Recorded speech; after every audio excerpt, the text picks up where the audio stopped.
C'est un homme de pouvoir. À peine réveillé, il reçoit une pluie de fleurs jetées par des servantes. Les femmes sont allongées sur le sol autour de lui. Il s'étire paresseusement, puis saute dans la piscine. Même dans son bain, des servantes le servent. Une telle vie, n'existe-t-elle que dans les rêves?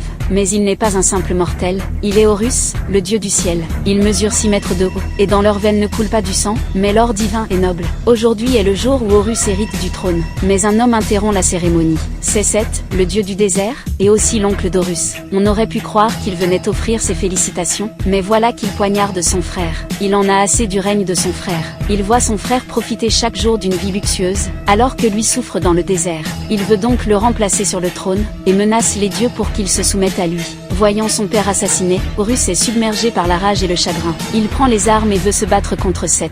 Mais Seth est bien préparé. Grâce à un bouclier spécial, il brouille la vision d'Horus, l'empêchant d'exploiter la puissance de son œil du pouvoir. Horus n'a d'autre choix que de se transformer. Seth se transforme également en bête féroce. Les deux s'affrontent sans qu'un vainqueur ne se dessine.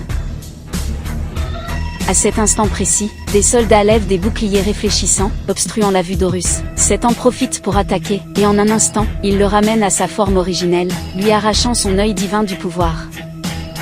Alors que Seth s'apprête à le tuer, l'épouse d'Horus, la déesse de l'amour, intervient pour stopper l'acte. Elle décide d'offrir sa propre vie, pour sauver celle de son mari. Ce film s'appelle L'œil du pouvoir. Suivez-moi pour plus de vidéos passionnantes.